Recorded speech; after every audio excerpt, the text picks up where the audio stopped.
नमस्ते विद्यार्थी मित्रों। परिस्थिति को ध्यान में रखते हुए जब हम ऑनलाइन अभ्यास कर रहे हैं जिनमें आप सबका स्वागत है।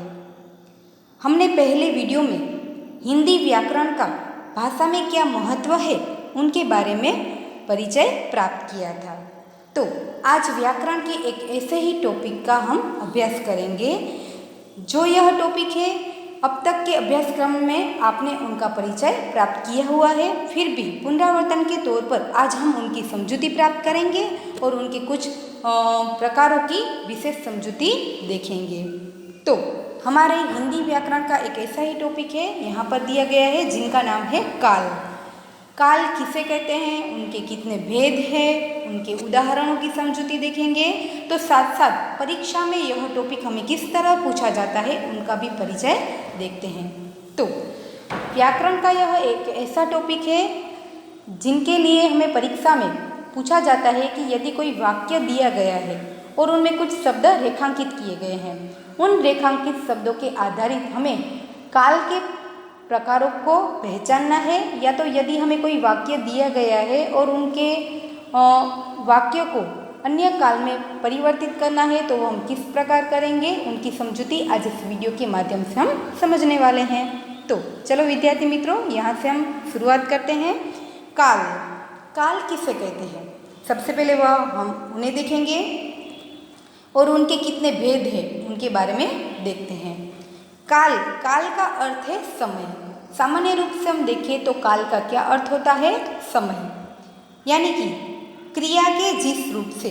सबसे पहले हम साथ में देख लेते हैं क्रिया किसे कहते हैं, यानी हम जो भी कोई कार्य करते हैं उसे हम क्या कहते हैं, क्रिया कहते हैं। समझ लीजिए मैं बोल रही हूँ तो बोलने की मेरी क्रिया है, आप सुन रहे हैं तो सुनने की आपकी क्रिया है, यदि हम खा रहे हैं कुछ भी तो खाने की हमारी क्रिया है, पढ़ रहे हैं तो पढ़ने की हमारी क्रिया है। तो यहाँ पर लिखा है कि क्रिया के जिस रूप से किसी काम के होने के समय का बोध हो उसे काल कहते हैं। हम जो भी कोई क्रिया कर रहे हैं उस क्रिया के यानी कि उस काम के होने के समय का जो बोध कराए ऐसे शब्दों को काल कहते हैं। यह उनकी सामान्य व्याख्या है। यहाँ लिखा है कि आखिर जो यह काल शब्द है उनका अर्थ क्या है, तो काल का अर्थ होता है समय, और काल का क्या काम है, तो क्रिया के जिस रूप से हम जो भी कुछ काम कर रहे हैं उनके समय जो है उनका जो बोध होता है उन्हें हम क्या कहते हैं, काल कहते हैं। अब बात करते हैं काल की विशेष समझूती की, यानी कि समझ लीजिए यहाँ कुछ उदाहरण दिए गए हैं, उनके आधारित काल को हम पहचानते हैं। बच्चे पढ़ रहे हैं, बच्चे क्या कर रहे हैं, पढ़ने का कार्य कर रहे हैं। बच्चे पढ़ रहे थे, बच्चों ने पढ़ लिया है। बच्चे पढ़ेंगे, यानी कुछ समय बाद बच्चे पढ़ने का कार्य करेंगे। तो इन वाक्यों की क्रियाओं से कार्य के होने का समय प्रकट हो रहा है, यानी बच्चे कब कार्य कर रहे हैं, कब किया था या कब करेंगे, इस समय का हमें पता चल रहा है। तो क्रिया के कार्य के होने का जो समय हमें पता चलता है उसे हम काल कहते हैं। आगे देखते हैं भेद। तो काल के कुल कितने भेद हैं उनकी हम बात करें। परीक्षा में एक मार्क्स में यदि आपको प्रश्न पूछा जाए कि काल के कुल कितने भेद हैं, तो काल के कुल 3 भेद माने गए हैं। कौन कौन से, पहला है वर्तमान काल, दूसरा है भूतकाल और तीसरा है हमारा भविष्य काल। इन तीनों प्रकारों की विशेष समझूती हम देखते हैं और इनके भी कई अपने भेद हैं, उनकी भी आज हम क्या करेंगे, चर्चा करने वाले हैं। अब तक के अभ्यासक्रम में आपने शायद काल का परिचय ही देखा होगा और सिर्फ उनके भेद के बारे में ही आपने सुना होगा, परंतु आज हम क्या करेंगे, काल के जितने भी भेद हैं और उनके भी जितने भेद हैं उनकी उदाहरण सहित हम समझूती देख रहे हैं। काल के 3 भेद हैं, जिनमें से पहला हमारा भेद है वर्तमान काल, जिनका परिचय देखते हैं। वर्तमान काल किसे कहते हैं, तो यहाँ पर उनकी सामान्य व्याख्या लिखी हुई है और कुछ उदाहरण के द्वारा हमें क्या करना है, उनको समझना है। क्रिया के जिस रूप से यह पता चले कि काम अभी हो रहा है, हमें समझना है कि कोई भी क्रिया हो रही है और जिससे हमें पता चले कि काम अभी हो रहा है, तो वे हमारा वर्तमान काल है। यानी कि जिन वाक्यों के अंत में यह पहचानने की एक ट्रिक है कि यदि कोई हमें वर्तमान काल को पहचानना है तो जिन वाक्यों के अंत में ता, ती, ते, है आते हैं वो वर्तमान काल कहलाता है।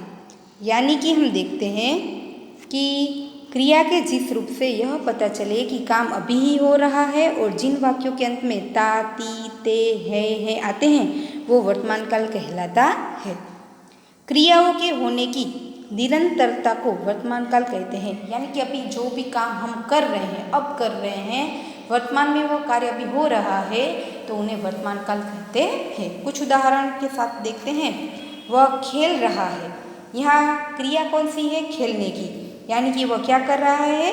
खेल रहा है, लेकिन अभी वह खेल रहा है। उनकी क्रिया अभी हो रही है, इसलिए वह वर्तमान काल है। राधा सो रही है, अभी सो रही है तो वे भी वर्तमान काल है। मैं लिखती हूँ, मेरे लिखने का कार्य अभी चल रहा है। वर्तमान में जो भी क्रिया हो रही है उनसे हमें उनके समय का पता चल रहा है तो वे वर्तमान काल है। यानी कि जो भी कार्य हम कर रहे हैं वे अभी चल रहा है, निरंतर कार्य हो रहा है तो वे हमारा वर्तमान काल है। अब हम बात करते हैं वर्तमान काल के अन्य भेद की। वो तो हमने देख लिया कि वर्तमान काल किसे कहते हैं, जो भी कार्य अभी हो रहा है उन्हें हम वर्तमान काल कहते हैं। परंतु इस वर्तमान काल को पहचानने के भी अन्य कुल 6 भेद हैं, उनका हमें परिचय भी प्राप्त करना है।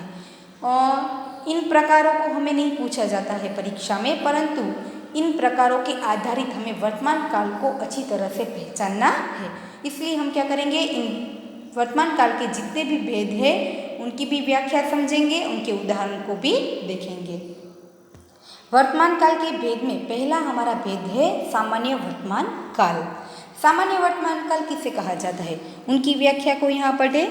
जिस क्रिया से क्रिया के सामान्य रूप का वर्तमान में होने का पता चले उसे सामान्य वर्तमान काल कहते हैं।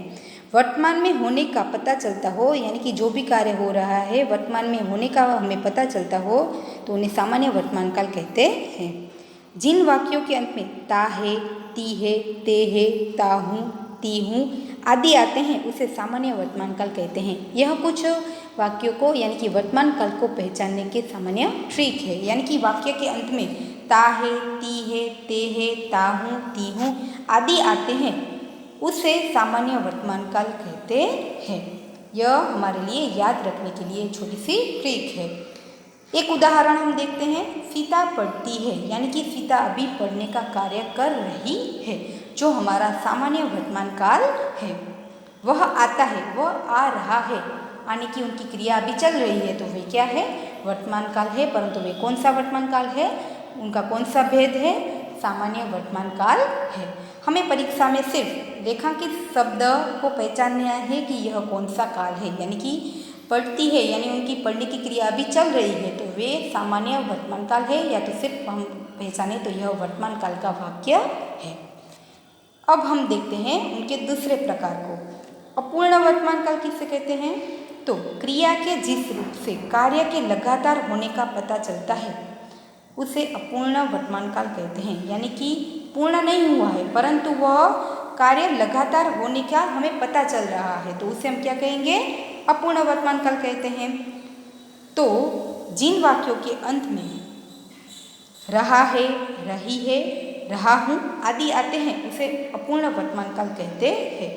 यह कार्य पूर्ण नहीं हुआ है परंतु लगातार चल रहा है, वर्तमान में हो रहा है तो उसे हम क्या कहेंगे, अपूर्ण वर्तमान काल कहेंगे। और उनको पहचानने की छोटी सी ट्रिक है, रहे है, रही है, रहा हूँ। एक उदाहरण को देखते हैं। वह घर जा रहा है, अभी उनकी क्रिया चल रही है, लगातार चल रही है, जाने की उनकी लगातार क्रिया चल रही है तो वे अपूर्ण वर्तमान काल है। अब हम उनके तीसरे प्रकार की बात करते हैं, यानी कि तीसरे भेद की बात करते हैं। तो वे है, यहाँ पर हम देखेंगे पूर्ण वर्तमान काल। तो उनकी व्याख्या कौन सी है, क्रिया के जिस रूप से कार्य के अभी पूरे होने का पता चले तो वे पूर्ण वर्तमान काल है। यानी कि कार्य अभी ही पूरा हुआ है, पूरा अभी हुआ है, वर्तमान में हुआ है तो वे पूर्ण वर्तमान काल है। एक उदाहरण को देखते हैं। मैंने फल खाए हैं, अभी अभी मैंने फल खाए हैं। वह आया है, वह अभी आया है। तो वे वर्तमान में ही वह कार्य पूरा हुआ है, इसलिए वह पूर्ण वर्तमान काल है। चौथा प्रकार है उनका संदिग्ध वर्तमान काल। उनकी व्याख्या को समझते हैं। क्रिया के जिस रूप से वर्तमान काल क्रिया के होने या करने पर शक हो उसे संदिग्ध वर्तमान काल कहते हैं। जो भी क्रिया हम कर रहे हैं वह क्रिया पर हमें यदि शक हो, क्रिया होने पर शक हो, तो उसे हम संदिग्ध वर्तमान काल कहते हैं। इन वाक्यों के अंत में होगा, ती होगी, ते होंगे आदि आते हैं। जैसे वह गाता होगा, गाड़ी आती होगी, बच्चा रोता होगा, वह हमें क्रिया होने पर शक हो रहा है, तो वे क्या कहते हैं? संदिग्ध वर्तमान काल कहते हैं। उनका पांचवा भेद है तात्कालिक वर्तमान काल। तात्कालिक वर्तमान काल का अर्थ क्या है या तो उनकी व्याख्या क्या है? क्रिया के जिस रूप से यह पता चलता हो कि कार्य वर्तमान में हो रहा है उसे तात्कालिक वर्तमान काल कहते हैं। अभी वो कार्य हो रहा है, वर्तमान में शुरू है, तो उसे हम तात्कालिक वर्तमान काल कहते हैं। जैसे मैं पढ़ रहा हूँ, वह जा रहा है, मैं बोल रही हूँ, आप सुन रहे हैं, वे तात्कालिक वर्तमान काल के कुछ उदाहरण है, यानी कि वे तात्कालिक वर्तमान काल कहा जाता है। उनके बाद का हमारा भेद है संभाव्य वर्तमान काल। यानी कि संभाव्य का अर्थ होता है संभावित या तो जिसके होने की संभावना हो। जो भी हम कार्य कर रहे हैं उनकी कार्य करने की होने की संभावना हो।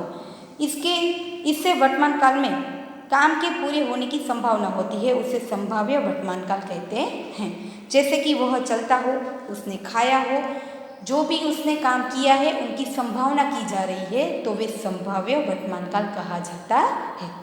यहाँ तक हमने देखा वर्तमान काल किसे कहते हैं, उनके पहचानने की कुछ ट्रिक है, वाक्य के अंत में कैसे शब्द होंगे और उनके कुछ उदाहरण और उनके वर्तमान काल के भी जितने भेद हैं उनकी समझौती हमने प्राप्त की है। अब बात करते हैं भूतकाल की। काल का हमारा दूसरा प्रकार है भूतकाल। भूतकाल किसे कहते हैं, उनकी यहाँ पर जो व्याख्या है उनको देखते हैं। क्रिया के जिस रूप से यह पता चले कि काम बीते हुए समय में पूरा हो गया है, यानी समय जो बीत गया है उसमें वह कार्य पूरा हो गया है, तो वे भूतकाल कहलाता है। भूतकाल का अर्थ होता है बीता हुआ, जो बीत चुका है। क्रिया के जिस रूप से बीते हुए समय का हमें पता चले तो वे भूतकाल कहलाते हैं। इसकी पहचान वाक्यों के अंत में था, थे, थी आदि से होती है। मैंने खाना खाया था, मैं बाहर गया था, वह काम पूरा हो चुका है, तो बीता हुआ हो चुका है, तो उसे हम भूतकाल कहते हैं। उनके भेद की हम बात करें तो भूतकाल के भी कुल 6 भेद माने गए हैं। हम क्या करेंगे, उनकी व्याख्या सहित उदाहरण को भी समझेंगे। उनके जितने भेद हैं उनके यहाँ पर नाम लिखे हुए हैं। एक एक भेद को देखते हुए आगे बढ़ते हैं। सामान्य भूतकाल।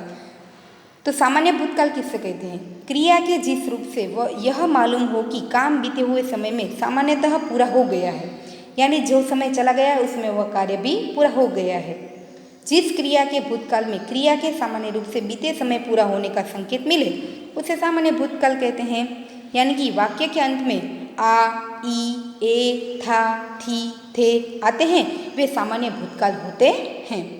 कुछ उदाहरण को देखें तो वह गया, पानी गिरा, वह स्कूल गया, यह कार्य हो चुका है, तो वे हमारा सामान्य भूतकाल है। दूसरा भेद है आसन्न भूतकाल। उनका अर्थ क्या है? क्रिया के जिस रूप से यह ज्ञात हो कि काम अभी पूरा हुआ है, यानी कि अभी अभी हुआ है, अर्थात क्रिया के जिस रूप से हमें यह पता चले कि क्रिया अभी कुछ समय पहले ही पूर्ण हुई है, अभी ही पूर्ण हुई है, तो वे आसन्न भूतकाल कहा जाता है। उदाहरण के आधारित हम देखें, वह अभी गया, मैं अभी सोकर उठा हूँ, उसने दवा अभी अभी खाई है, तो ये सभी क्या है? आसन्न भूतकाल के कुछ उदाहरण है। उनके तीसरे भेद को हम देखें, पूर्ण भूतकाल। क्रिया के जिस रूप से यह ज्ञात हो कि काम बहुत पहले पूरा हो चुका है, अभी नहीं हुआ है, या तो अभी कुछ समय पहले नहीं हुआ है, परंतु बहुत ही समय पहले पूरा हो चुका है, यानी कि क्रिया के जिस रूप से यह पता चले कि कार्य को समाप्त हुए बहुत ही समय बीत चुका है, उसे पूर्ण भूतकाल कहते हैं। उदाहरण को देखते हुए आगे बढ़ते हैं। वह गया था, बच्चा आया था, उसने विजय को मारा था, तो यह सब पूर्ण भूतकाल के उदाहरण है जो बहुत समय पहले पूरा हो चुका है। अपूर्ण भूतकाल। क्रिया के जिस रूप से क्रिया का भूतकाल में होना या होना पाया जाए लेकिन पूर्ण हुआ या नहीं वह हमें नहीं पता, तो उसे पूर्ण भूत कहते हैं, अपूर्ण भूतकाल कहते हैं। यानी कि जो भी क्रिया हुई है वे पूरी हुई है या नहीं उसके बारे में हमें कोई जानकारी नहीं है, तो वे अपूर्ण भूतकाल है। क्रिया के जिस रूप से कार्य के भूतकाल में शुरू होने का पता चले लेकिन खत्म होने का पता ना हो तो वे अपूर्ण भूतकाल है। क्रिया शुरू हुई थी उनके बारे में हम जानते हैं लेकिन वो पूरी हो चुकी है या नहीं भी हम नहीं जानते, तो वे क्या है, अपूर्ण भूतकाल है। उदाहरण को हम देखें, वह जा रहा था, सुनील पढ़ रहा था, था, थी, थे, वे भूतकाल में हो चुका है लेकिन पूरा हुआ है या नहीं उनके बारे में हमें पता नहीं है, तो वे अपूर्ण भूतकाल है।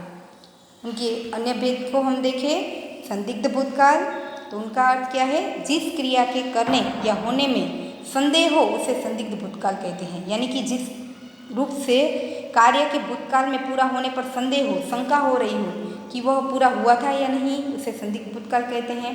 जैसे वह गया होगा, उसने खाया होगा, महिमा चली गई होगी, होगा, होगी, गई होगी, ये सभी क्या है, एक प्रकार से हमें क्या कर रहे हैं, शंका होने पर मजबूर कर रहे हैं, तो वे है संदिग्ध भूतकाल। हेतु मद भूतकाल, उनका अर्थ क्या है, तो क्रिया के जिस रूप से कार्य के भूतकाल में होने या किए जाने की शर्त पाई जाए उसे हेतु मनमत भूतकाल कहते हैं। इसमें पहली क्रिया दूसरी क्रिया पर क्या होती है, निर्भर होती है। पहली क्रिया तो पूरी नहीं होती लेकिन दूसरी भी पूरी नहीं हो पाती। जैसे कि हम देखिए कि वह मेहनत करता तो सफल हो जाता, उसने पहली क्रिया की थी मेहनत करने की लेकिन वह पूरी नहीं हुई थी। जो वे पहली क्रिया पूरी करता तो वे दूसरी भी कर पाता, इसलिए पहली जो क्रिया है वह दूसरी पर निर्भर हो रही है, तो उसे हम क्या कहेंगे, हेतु मद भूतकाल कहेंगे। यदि वर्षा होती तो फसल अच्छी होती, पहली क्रिया थी वर्षा होने की लेकिन वे भी पूरी नहीं हुई है, इसलिए वह क्रिया दूसरी क्रिया पर निर्भर है। यदि जो वर्षा अच्छी होती तो फसल भी अच्छी होती।